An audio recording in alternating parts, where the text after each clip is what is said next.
Chairman Wahlberg and Ranking Member Scott. My name is Matt Nosanchuk. I'm a civil rights lawyer with a track record of fighting anti-Semitism in the Obama White House, at the Justice Department Civil Rights Division, and as a former Deputy Assistant Secretary in the Department of Education's Office for Civil Rights. I bring three key messages today. First, anti-Semitism in America and on campuses is real. Responding to it demands actions that are tailored to universities, properly implemented, and adequately resourced. Second, this administration's approach is contradictory and counterproductive. It includes the broad anti-democratic crackdown on foreign students, slashing funds for universities, disregarding the Title VI process, and gutting the office mandated to enforce the law while claiming to champion the fight against anti-Semitism. Third, Congress must fulfill its core responsibilities: meaningful oversight and adequate resources for effective solutions, not political theater that inflames campus climate and ultimately harms the students it claims to protect. My written testimony describes the unacceptable discrimination Jewish students face: social ostracism, verbal harassment, sometimes physical violence. In the classroom, faculty have targeted Jewish students who've responded by dropping classes, concealing their identity, or retreating from campus life. The bottom line is this: no students should be forced to choose between their identity and social acceptance. This includes their connection to a Jewish homeland, whether they express it through Zionism or generally identify as Jewish. When these problems persist, it's natural to demand forceful solutions and accountability. We have robust tools under Title VI. The most effective investigations, OCR launched an unprecedented number following October 7th, result in detailed, monitored resolution agreements obligating schools to take verifiable action. They include, for example, climate surveys, mandatory training, and ensuring all complaints get addressed promptly and effectively. Here's what one campus Hillel director said about change from his campus's agreement. Jewish life has improved remarkably. Jewish students now receive responses to bias incidents within 24 hours. The Hillel Center reported a 40% increase in daily usage. Parents feel confident sending their children there. In short, Jewish life on campus is thriving. These agreements work. That's why OCR used them in anti-Semitism investigations during the first Trump administration. Proper enforcement creates meaningful, positive change. None of that is happening now. This administration boasts it is combating anti-Semitism while systematically dismantling the infrastructure needed to do it. They've gutted OCR, the office with the expertise and mandate to enforce Title VI, closing most of its regional offices and cutting staff in half. Thorough investigations are impossible. OCR dismissed over 3,400 complaints in just 3 months, an unprecedented number suggesting students in harm's way are being ignored. The administration relies on press reports rather than actual complaints from harmed students, sending ultimatums styled as notices of violation, riddled with inaccuracies and political hyperbole. The current approach reminds me of the Wizard of Oz, projecting an intimidating, demanding, and illusory image of action. But here, the man behind the curtain cancels funds for civil rights enforcement and cancer research. Fighting anti-Semitism is actually the camel's nose under the tent for ideological assaults on universities that have undertaken extensive efforts to address the problem. Even the Wall Street Journal editorialized that the administration is overstepping its authority by imposing sweeping conditions on funds that weren't spelled out by Congress and shooting first and investigating later. An administration committed to strengthening enforcement against anti-Semitism invests in responsible offices and critical personnel. It doesn't shutter agencies and fire staff. Many leading Jewish community voices and a majority of American Jews reject the false choice between confronting anti-Semitism and upholding democracy. Our safety as Jews has always been tied to the rule of law and protection of rights for all. Anti-democratic actions taken in our name don't make Jews safer, they make us targets. Harming universities makes everyone less safe, including Jews. Congress has a choice: continue down this destructive path, gutting enforcement capacity Congress created and funded, or return to evidence-based solutions. Restore regional offices and OCR funding to at least $200 million. Rehire experienced staff who know how to investigate cases. Every day we delay, Jewish students hurt unnecessarily. But every day offers an opportunity to choose effective action over ideological assaults. Support, don't weaken the institutions charged with protecting students. Thank you. I look forward to taking your questions. Thank you. I recognize now Dr. Lyons for your testimony.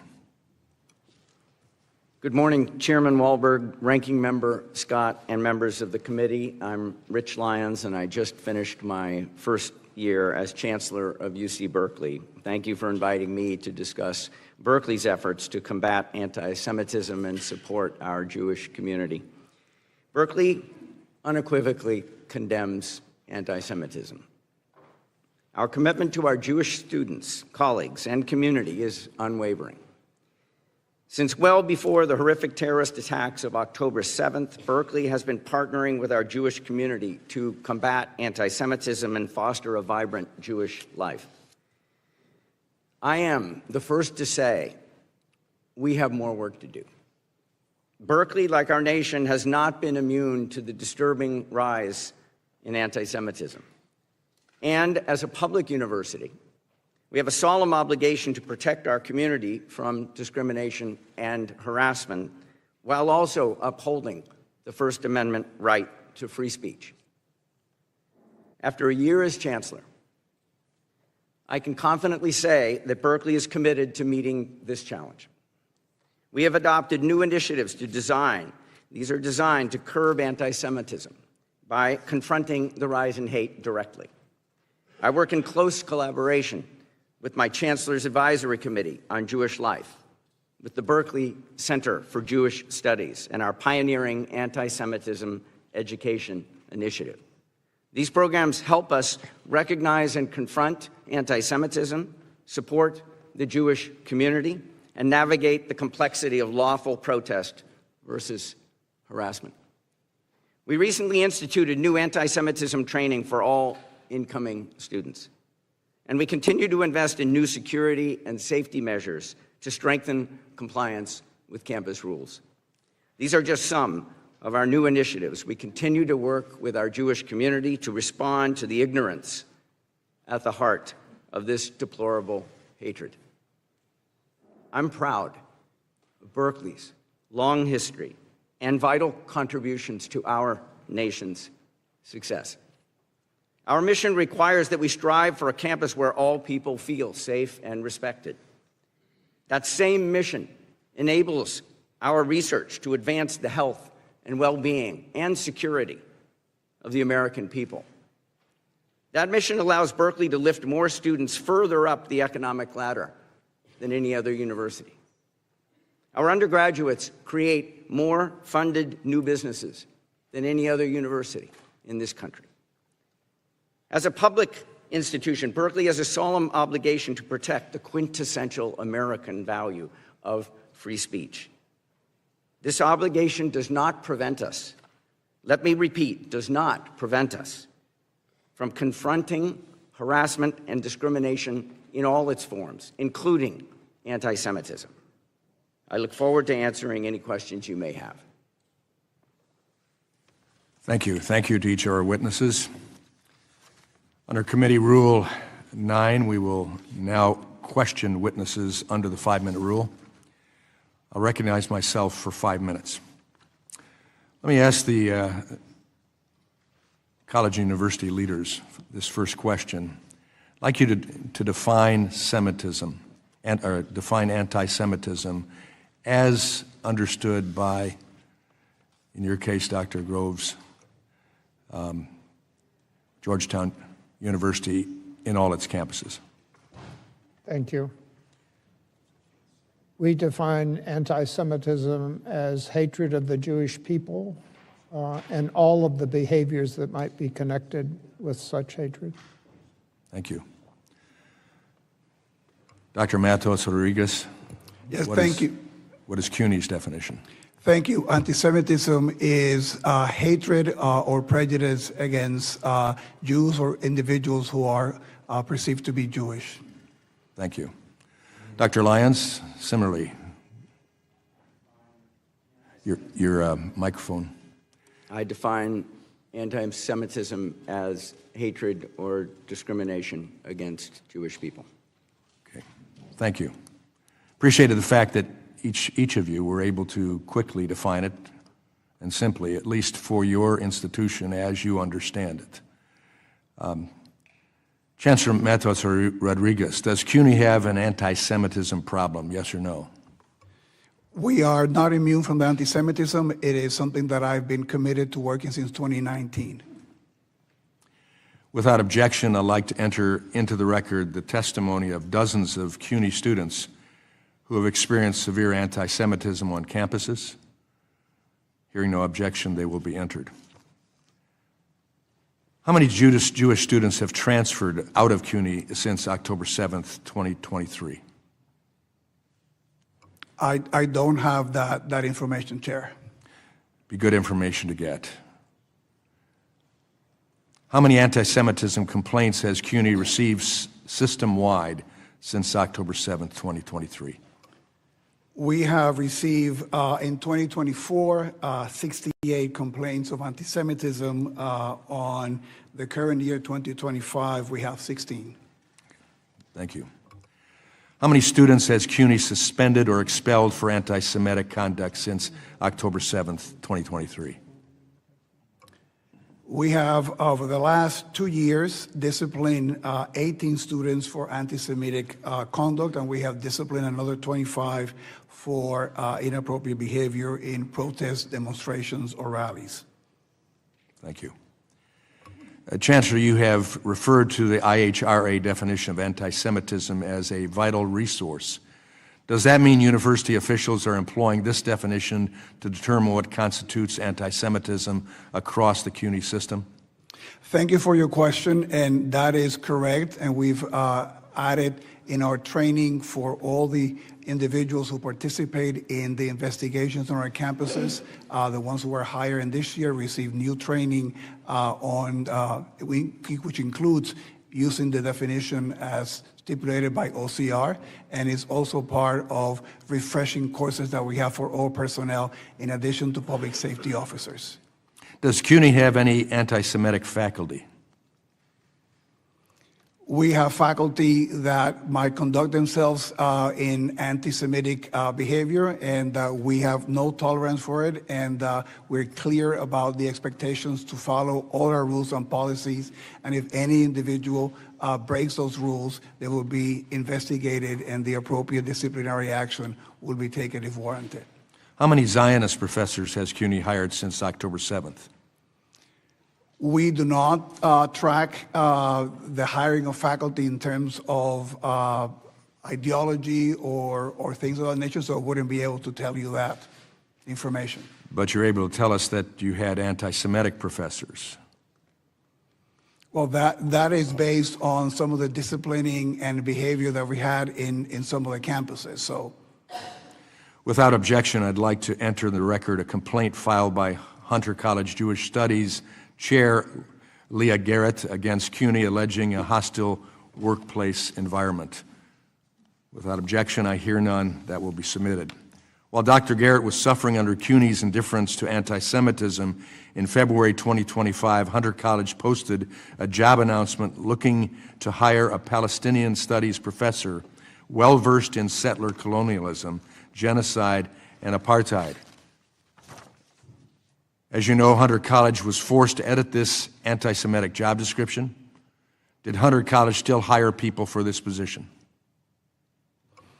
when that posting reached my attention, we made sure to tell Hunter College that it was entirely inappropriate to have that posting, that it needed to be modified, and that they needed also to take steps to make sure that any postings in the future would not contain language like that. That hiring process is ongoing.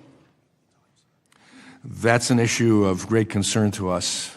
We continue to hear rhetoric denouncing settler colonialism and Israeli genocide contribute to anti-Semitism in the college and CUNY. Specifically, my time has expired, and now I recognize the gentlelady from Oregon, Ms. Bonamici. Thank you, Mr. Chairman. Thank you, Ranking Member, and thank you to the witnesses.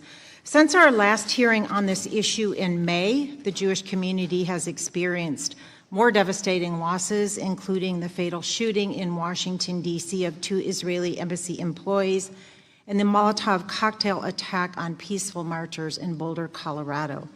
As I have said before in this committee, there has been an undeniable rise in anti-Semitism and hate speech across the country and around the globe. Jewish students and all students deserve to feel safe and be safe on college campuses and everywhere. No one should be afraid of harassment or discrimination because of their faith. And I have said before that if the majority wanted to fight anti-Semitism and protect Jewish students, they should condemn anti-Semitism in their own party and at the highest level of government. They have failed to do so. Multiple White House officials have ties to anti-Semitic extremists. This includes the current liaison to the Department of Homeland Security, the communications director for the Office of Management and Budget, and the press secretary of the Department of Defense, who posted Nazi slogans on her personal social media accounts and promoted the anti-Semitic Great Replacement conspiracy theory.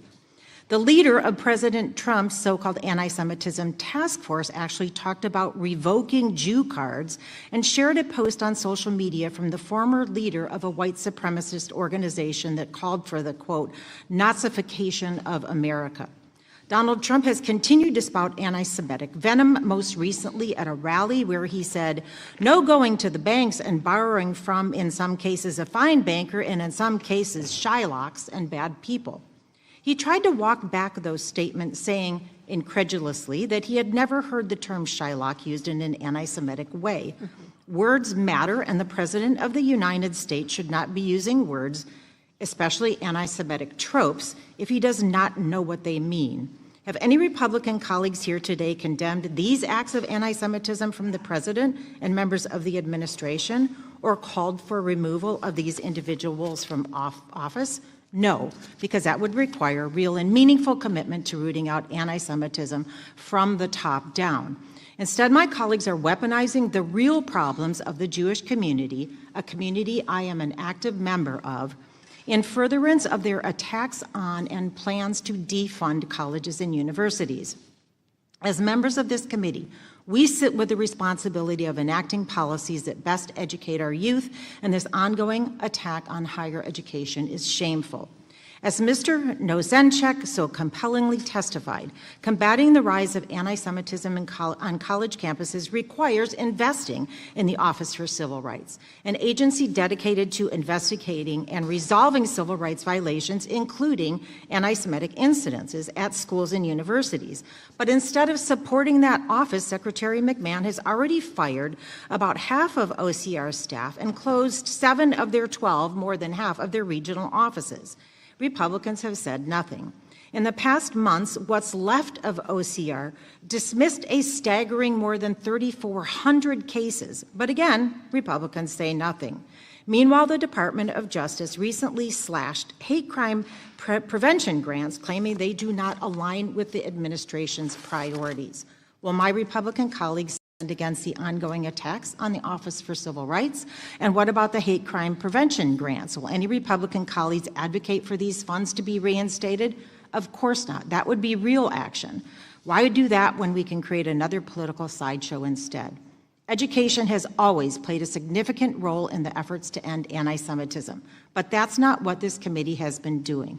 With drastic budget cuts, the hiring of bigoted individuals at the highest levels, the embrace of white Christian nationalism, and, I might say, in stark contrast to Jewish values, the abhorrent failure to respect basic human and constitutional rights, this administration is creating a culture of disrespect and danger, not just for Jewish students. Perhaps that should be the focus of this hearing.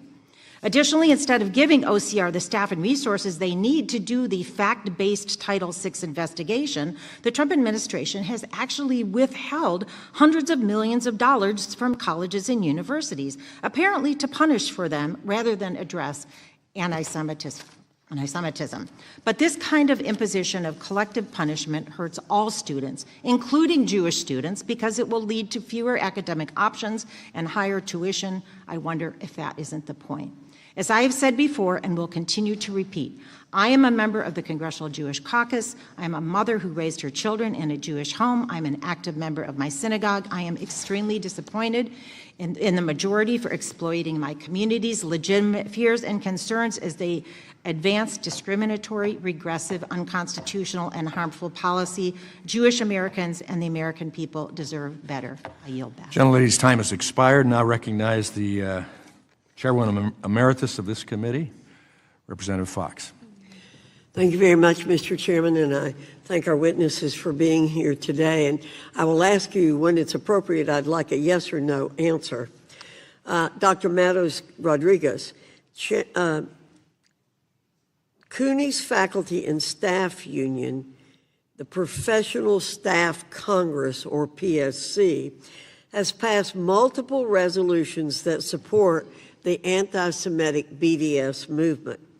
Do you support forcing Jewish faculty and staff to be represented by a union that endorses BDS? Yes or no? Thank you. I have repudiated BDS and have said that there's no place for BDS at the City University of New York. So you didn't give me an answer, yes or no. So I have to assume it's no. Yes, excuse me. In 2021, the EEOC substantiated a claim by a Jewish CUNY professor that the PSC discriminated against him and other Jewish professors because of their religion. What disciplinary action did you take against those responsible? And I am that case of the EEOC. We thought it was entirely inappropriate to discriminate against any member of our community, and that was a matter taken by the EEOC. And so no disciplinary action. You didn't state a disciplinary action. Not to my knowledge. Does the PSC have an anti-Semitism problem? Yes or no? The PSC does not speak for the City University of New York. We've been clear on our commitment against anti-Semitism and against BDS. So the president of the PSC personally supports BDS. Do you view this as problematic? Again, the PSC does not speak for the City University of New York. My understanding also that the last vote that they took, they so rejected. You obviously don't think it's problematic. Thank you. Dr. Groves, after the U.S. Successfully struck Iran's nuclear infrastructure, one of the professors at Georgetown Center for Muslim-Christian Understanding, Jonathan A.C. Brown, said, quote, "I hope Iran does some symbolic strike on a base." Is this person really suited to be educating the next generation of American diplomats?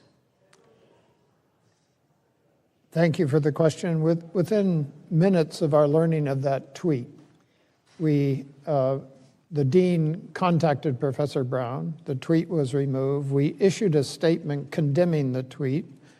Professor Brown is no longer chair of his department, and he's on leave, and we're beginning a process of reviewing the case.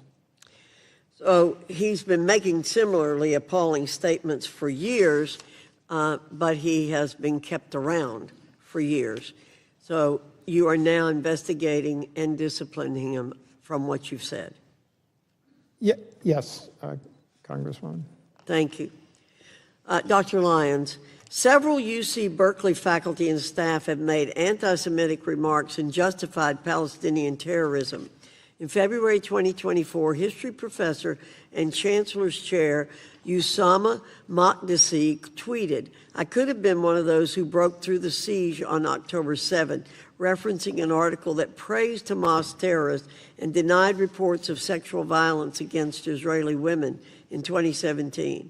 Continuing lecturer Hatim Bazian, co-founder of Students for Justice in Palestine, posted anti-Semitic tweets, including one depicting a stereotypical ultra-Orthodox Jew with the statement, "Mom, look, I is chosen. I can now kill, rape, smuggle organs, and steal the lands of Palestinians. Yah." An October 2023 survey found 85% of Jewish students felt UC Berkeley had not adequately addressed their safety concerns. Understandable given the conduct of some university personnel. Dr. Lyons, do you condone the statements made by these Berkeley employees?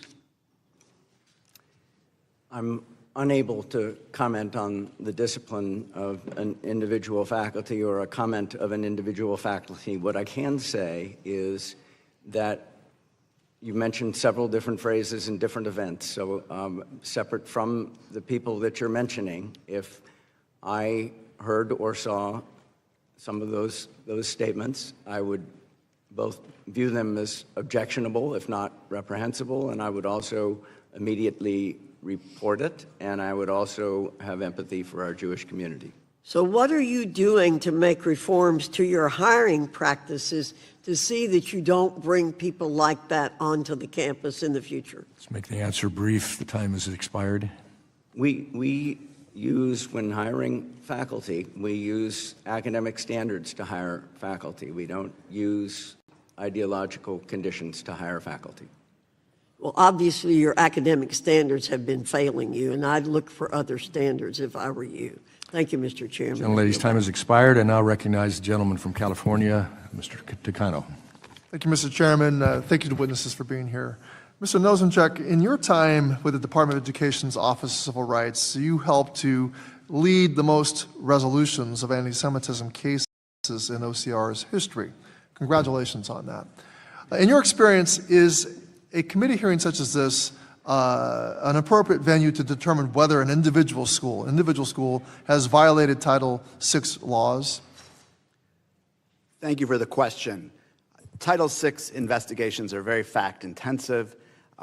When they're opened, OCR investigators go onto a campus and speak with people, look at documents. It is not a inquiry into whether any specific word is anti-Semitic, but it's a holistic determination as to whether there was harassment or hostile environment that violates Title VI.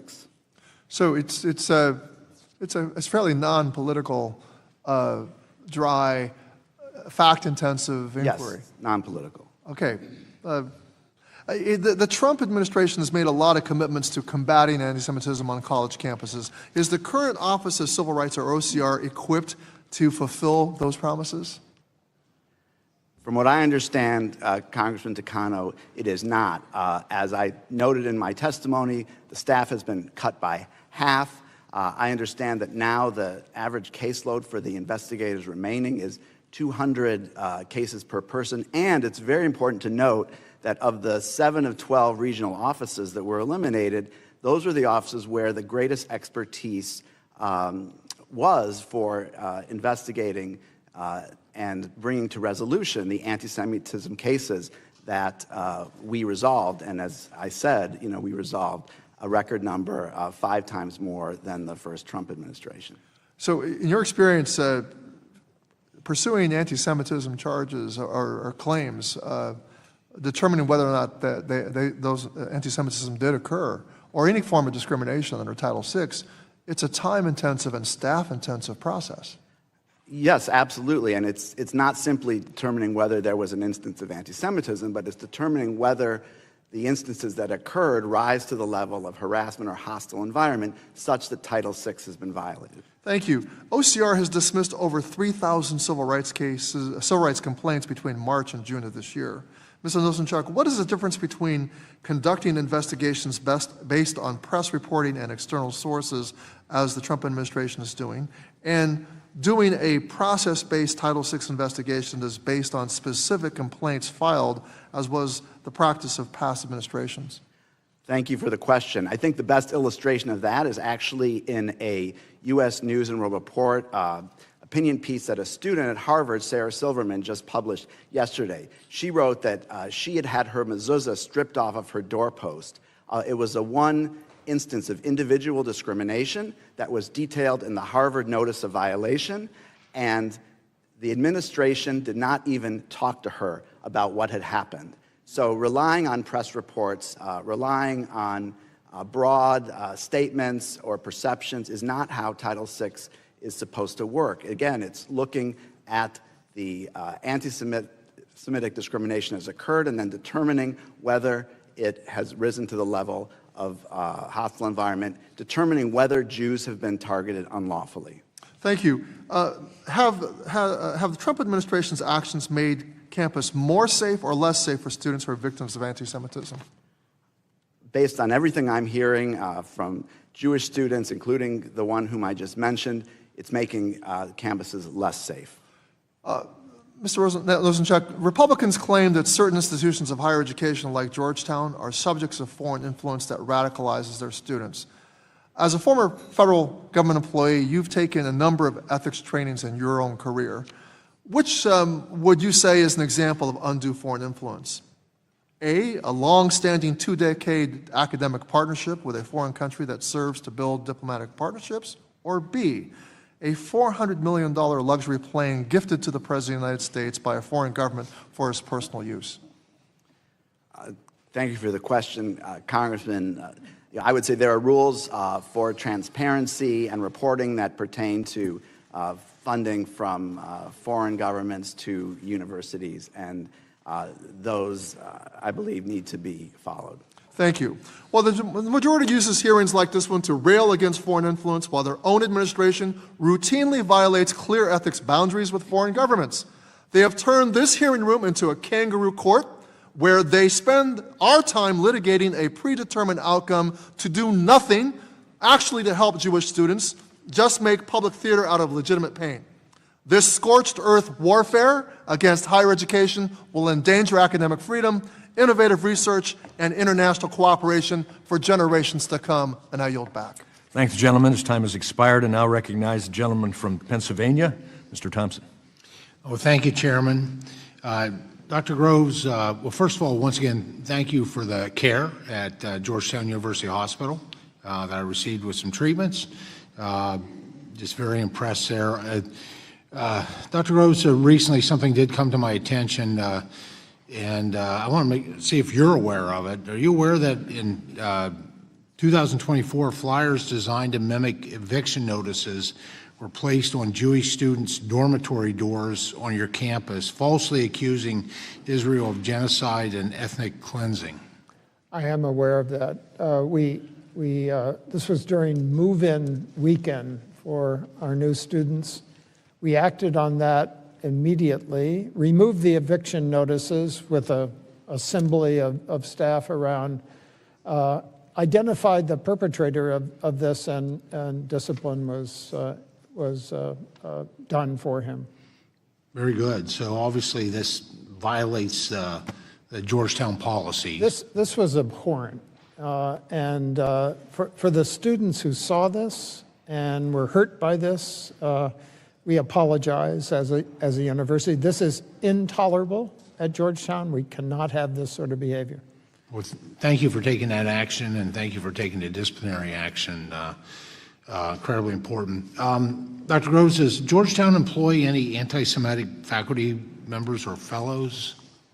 We have faculty that have the range of opinions on every issue facing humankind. We police carefully the behavior of our faculty in the classroom and their research activities. They are free, as all residents of the United States, to have speech in the public domain. And yeah, I wanted to point out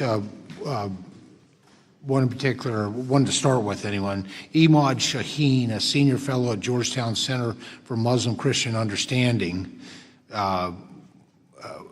which I find interesting, Muslim Christian Understanding, and he applauded the terrorist attack on October 7th, stating it would, quote, bring about this change that we long for. Does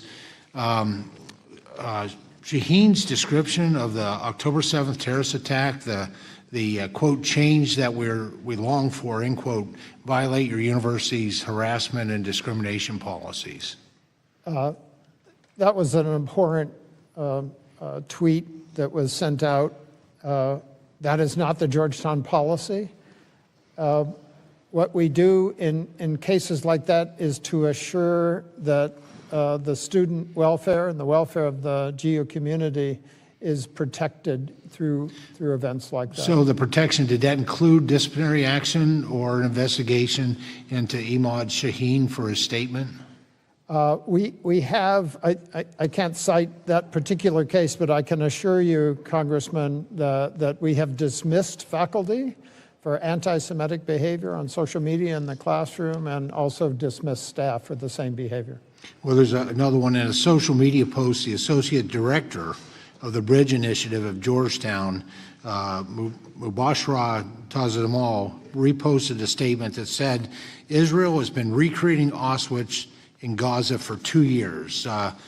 Do you believe it's appropriate for a Georgetown-affiliated scholar to publicly endorse a statement comparing Israel actions in Gaza to the evil of Auschwitz? No, I reject those kinds of statements. That's not the policy of Georgetown, and I want everyone to know that to the extent that hurt Jewish students, Jewish faculty, Jewish staff at Georgetown, I apologize for that. But that's behavior covered under the First Amendment on social media that we don't intervene on. What we do intervene on quickly is behavior that affects our students in the classroom and research-related activities that involve students. So there's so this individual didn't face any disciplinary action or consequences? Not to my knowledge. Yeah, in a director position, no less. Dr. Rose, what message do you think the university's inaction sends to Jewish students on your campus? You know, we have a variety of ways to stay in touch with our Jewish community. Our Jewish Life office is a wonderful resource. We meet with our rabbi. We meet with Jewish students. We meet with Jewish faculty to keep a sense of the pulse of the culture. Dr. Rose, I appreciate it. My time is almost gone. If I may, just one more question. When hiring faculty, does Georgetown currently have a vetting process that includes screening for anti-Semitic content and a candidate's public record? Not at this time, Congressman. Thank you. Thank the gentleman. The time has expired, and now recognize the gentlelady from North Carolina, Ms. Adams. Thank you, Mr. Chairman, and thank you to the witnesses for being here today. Let me start with something that shouldn't need to be said, but it must be said clearly. Anti-Semitism is real, it's rising, and it has no place on our campuses. We have a responsibility to make sure that every student, Jewish, Muslim, black, brown, or otherwise, feel safe and respected where they live and where they learn. And that means calling out hate when we see it. It also means upholding the civil rights protections that have long protected our students from discrimination. Now, I spent over 40 years as a professor, and what I know is this. Classrooms are where we ask questions, where we challenge each other, and yes, sometimes where we disagree. But I'm concerned about what I see happening here, because instead of solving a problem, we're watching some try to use anti-Semitism as a reason to go after higher education. I've heard it in this committee that DEI is to blame, that foreign scholars are a threat, that faculty ought to be punished for their views. But I'll tell you, we don't need political scorecards. We need real solutions, and that means following the law. It means fully funding the Office of Civil Rights, not hollowing it out. And let's not forget, as we sit here today, holding this hearing, the Department of Education is withholding more than $6 billion in congressionally mandated funding from our K-12 schools. That's money for students, for teachers, after-school programs, and for communities already stretched thin. So my question, Chancellor Lyons, thank you for being here. Your institution has a long history with student protests, some of it deeply troubling, and some of it a reflection of the moment that we're in. But I want to ask you something else. How does your institution protect academic freedom while also keeping students safe? And what does it say about your values when those freedoms are tested? Thank you for the question.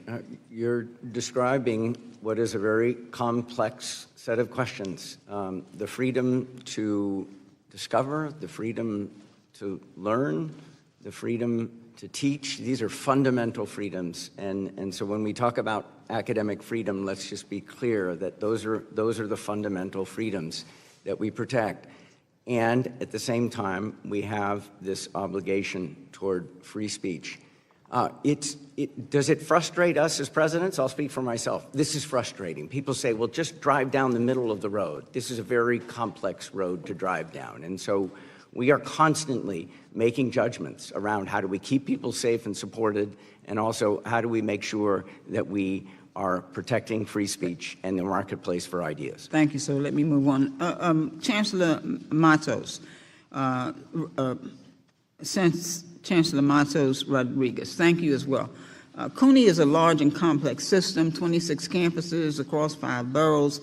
That's no easy task. So let me ask you first, have some of the protests we've seen involved people from outside the CUNY community? Absolutely appreciate the nuance. Our campuses are the city of New York.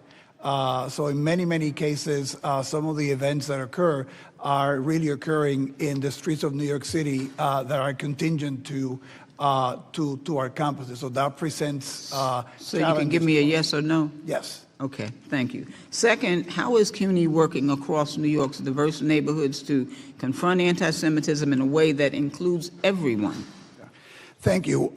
Since I mentioned, I've been committed to this since I became chancellor in 2019.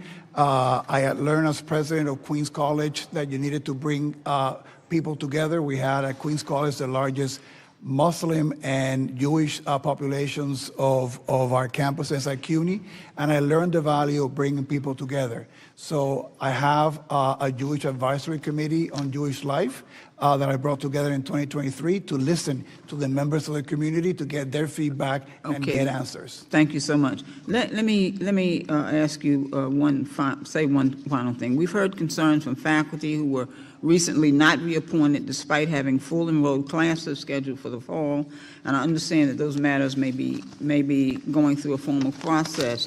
I know you may not be able to speak to individual cases, but as a former professor myself and a department chair, somebody who believes deeply in transparency and fairness, I want to ask you, would you be willing to follow up with my office and provide more information on the policies and procedures that guide faculty appointments and reappointments at CUNY? I appreciate the question. We're here to answer all the questions and cooperate fully with the committee. Okay, thank you, sir. I think my time is up. Mr. Chairman, I yield back. I thank the gentlelady. Now I recognize the gentlelady from New York, Ms. Stefanik. Thank you. I want to begin by discussing the heinous scourge of anti-Semitism on your watch as Chancellor at CUNY. You are aware at Baruch, Jewish freshmen were welcomed with heinous anti-Semitic taunts about the hostages killed by Hamas. Quote, "Where's Hirsch, you ugly expletive, expletive? Go bring them home," end quote. Quote, "You ain't going home tonight. Go back to Brooklyn. All Zionists are terrorists," end quote. Are you aware of those anti-Semitic harassment slurs? Those are deplorable statements, and if they were associated with the event at Baruch, an investigation was done and students were disciplined. And students were disciplined in both of those cases? At Hunter, Jewish students were forced to enter the main university building under a swastika for hours. Is that correct? My understanding of that is that the swastika was placed outside, and we have a custom of erasing all such deplorable symbols.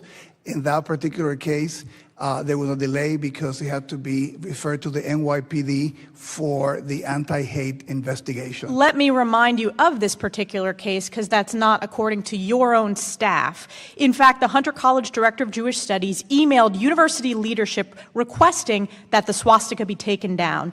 And instead, this was the response for everyone to see. Apologies, but it is not that simple. Is that the position of CUNY? It is entirely unacceptable that. And was this administrator disciplined who emailed? Again, in that particular case, we were working with the New No, York City Police was this Department. administrator disciplined for sending this response?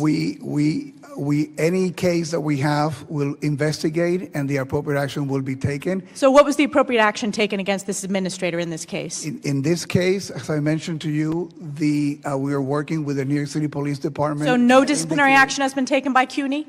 Is that Again, correct? we will investigate any action. So an investigation, but no actual action, like so many of these failed university presidents. But it's not just this case. You talked about how you focused on this since 2019. But let me remind you, in 2021, you hired Abdi Allah as CUNY's Chief Diversity Officer, and this role includes overseeing anti-Semitism complaints and initiatives. Were you aware at that time that this senior administrator you hired was previously employed by CARE, parliamentary inquiry? the Council on American Islamic Relations? Gentlelady will suspend. My time, can what you is hold the time? It was 2:25. We'll hold the time. Does the committee have a policy on publicizing people's personal emails? This is a university administrator's email. Email addresses? No, we don't have a policy, I'm told, on that. And again, this is at the university.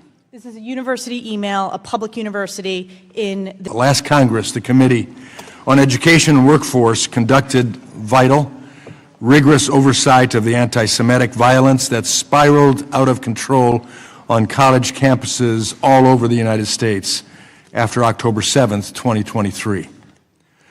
Specifically, the committee focused on the weeks-long violent encampments that engulfed campuses across the country and whether universities were holding those involved accountable. Today's hearing marks the next phase of the committee's work, an effort to understand why this wave of anti-Semitism was able so easily to consume the nation's universities in the first place. The committee will be examining several factors that incite anti-Semitism on college campuses. First, we'll examine faculty and student groups. We've long expressed concern about the group Students for Justice in Palestine, but after October 7th, chapters of the faculty variant of this group, Faculty and Staff for Justice in Palestine, proliferated at universities across the United States. Over 100 new chapters have been established in an effort to bring anti-Semitism into the classrooms and lend institutional legitimacy to anti-Semitic actions. We'll examine faculty unions. Secondly, faculty unions have played a critical role fomenting anti-Semitism at universities under the guise of labor rights. As we'll see today, unions across the country encourage anti-Semitic activism through protests, demands, and workshops. Third, we'll look at Middle East Studies centers. Many such centers have become beachheads for faculty with extremist ties who seek to demonize Israel and the United States. We support the study of the Middle East and recognize that it is important for our national security. But we do not support promoting anti-Semitism and Islamism, a radical political ideology. Fourth, we'll examine foreign funding. Foreign funding can influence research priorities, faculty appointments, public statements, and events on campus.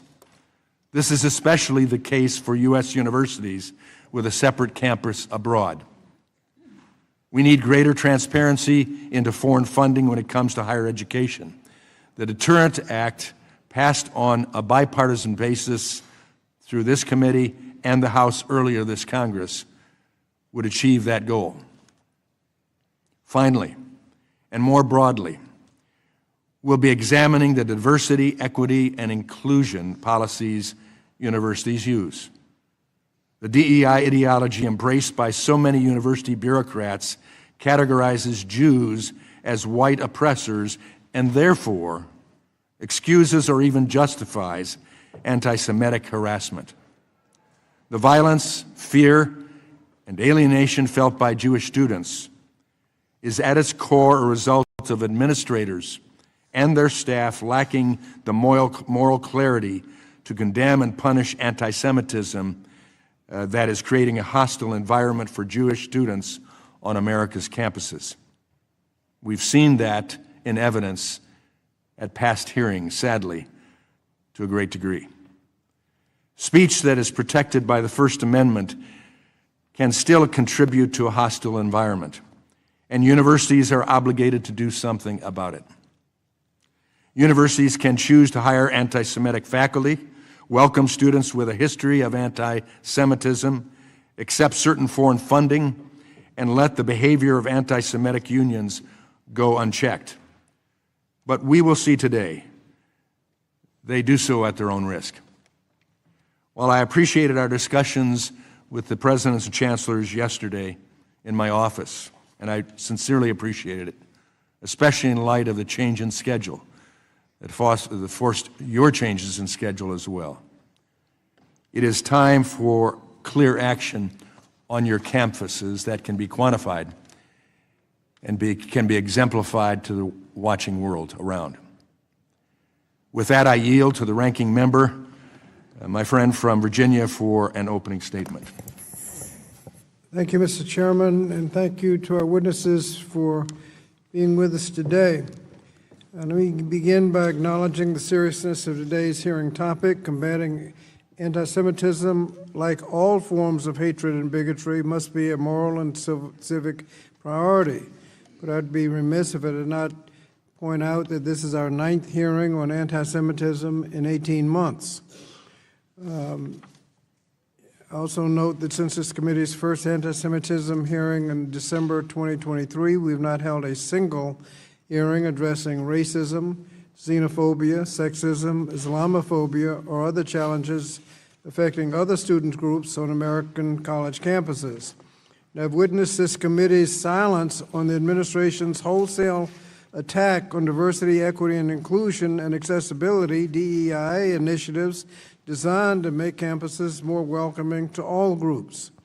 And if we're seriously to address anti-Semitism and other forms of hate on college campuses, the process we could best use would be the vigorous enforcement of Title VI of the Civil Rights Act, enforced by the Office of Civil Rights in the Department of Education. Yet this committee majority has said nothing about the wholesale firings attacking the Office of Civil Rights.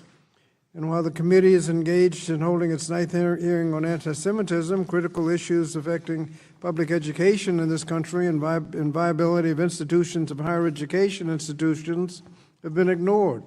For example, in the last 6 months, our administration has taken harmful steps in the area of education.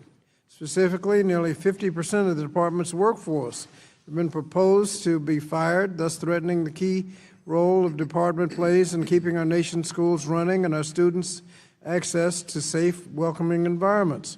And yesterday, the Supreme Court majority green-lighted this fatal blow by permitting the department to proceed with this planned firing of employees responsible for managing student loans, collecting data and student learning trends, and relevant to this hearing, enforcing the civil rights protections of students. And yesterday evening, President Trump announced on a social media platform that based on the Supreme Court decision that Secretary of Education should proceed with the dismantling of the Department of Education. And we're seeing the impact on this action. The department is requiring many of those with student loans to change to another loan program, but those students are unable to do it because of inadequate staff at the Department of Education. That's before more people are being fired. Now, the area this committee has not held a hearing on is the impact of stripping critical federal funding on the integrity of higher education institutions and their contributions to science, medicine, and global competition. This committee has also not examined how the recent enacted reconciliation law, or as Democrats call it, the big ugly bill, will impact student loan borrowers. This law will raise costs for students seeking higher education by forcing student loan borrowers into unaffordable repayment plans, eliminating resources to help struggling borrowers, pushing students into predatory private loan market by eliminating Graduate Plus loans, capping Parent Plus loans, and limiting Pell Grant access. Further, the law exposes students to predatory for-profit institutions by stopping the implementation of the 2023 Borrower Defense Regulation, which provides student loan relief for millions of borrowers defrauded by their schools, or the 2023 closed school discharge regulations, which provides student loan relief for students whose institutions closed before they were able to complete their programs. Also on July 1st, with little warning and no justification, this administration announced it was pausing nearly $7 billion in education programs that the administration initially proposed to eliminate in next year's fiscal 2026 budget. Again, we have had no hearings to examine the effect of the threat of loss of funding on the following programs. On Title IIA programs, supporting effective instruction, grant programs which support professional development and other activities to improve the effectiveness of teachers, school leaders, including reducing class sizes. 3A program, English language acquisition, which supports language instruction to help English language learners become proficient in English. The Student Support Academic Enrichment Grants, Title IVA program, which provide flexible funding for school districts for a wide range of activities, including supporting STEM education, accelerating learning courses, college and career counseling, school-based mental health services, and improving school technology, among others. And another Title IV program, Title IVB, the 21st Community Learning Centers, which support high-quality before and after-school programs focused on providing academic enrichment opportunities for students. The Title IC program, Migrant Education, which supports educational needs of migratory students, including children of migrant and seasonal farm workers, and the Adult Basic Literacy Education State Grants, including Integrated English Literacy and Civics Education State Grants, which support adult education and literacy programs to provide basic skills to help prepare adults and out-of-school youth for success in the workforce. All of these programs are at risk of the abrupt loss in funding. In response, a number of the state attorneys general have filed an emergency lawsuit just yesterday.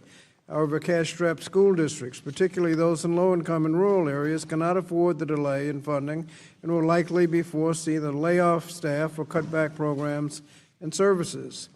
And we should be having hearings hearings to support and strengthen our learning institutions. We should be insisting that the Department of Education not abdicate its responsibility to ensure that all students are afforded safe, quality, and equitable education, regardless of their race, gender, immigration status, socioeconomic status, religion, or disability status. We should call on the officials from the Office of Civil Rights at the Department of Education to testify and ensure that they are implementing their longstanding duties to investigate, monitor, and provide resources to victims of potential civil rights violations, and that they are enforcing the laws that fight anti-Semitism. So, Mr. Chairman, as we conduct our 9th hearing on this issue, I urge you to also focus some of your attention to those who have the responsibility to protect students from hate and discrimination, the Office of Civil Rights, or whatever is left of it, and the pressing issues facing colleges and students today. With that, Mr. Chairman, I yield back the balance of my time. I thank the gentleman.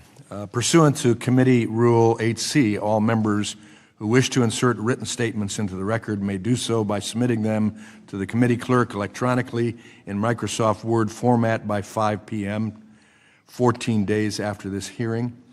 And without objection, the hearing record will remain open for 14 days to allow such statements and other extraneous material noted during the hearing to be submitted for the official hearing record.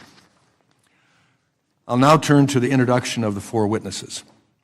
Our first witness is Dr. Robert M. Groves, the interim president of Georgetown University, right here in Washington, D.C. Welcome. Our second witness is Dr. Felix V. Matos Rodriguez, the Chancellor of the City University of New York in New York City. Welcome. Our third witness is Matt Nosanchuk. I hope I got close on that. A principal for Matnos Strategies and former Deputy Assistant Secretary, Office for Civil Rights, U.S. Department of Education in Washington, D.C. Welcome. Our last witness is Dr. Richard K. Lyons, Chancellor of the University of California at Berkeley in Berkeley, California. Welcome. We thank the witnesses for being here today. Pursuant to committee rules, I would ask that you each limit your oral presentation to a 3-minute summary of your written statement. The clock will count down from 3 minutes as committee members have many questions for you, and we would like to spend as much time as possible on questions.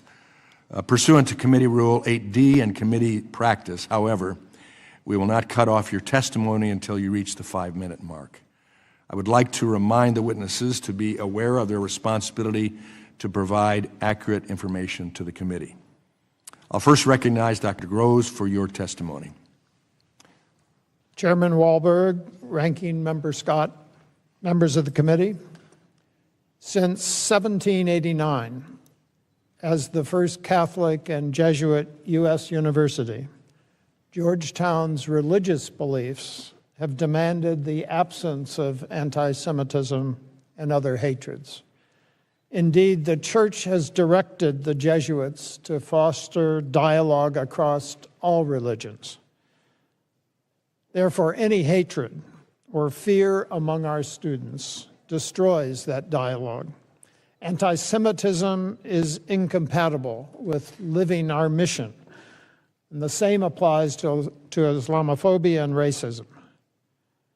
Hence, we try to react quickly to threats on collaboration. On October 8th, a day after the Hamas attack, Georgetown condemned it, one of the first universities to speak out. Similarly, we try to act quickly to student conduct violations, but have learned that we need to adapt to changing circumstances almost continuously.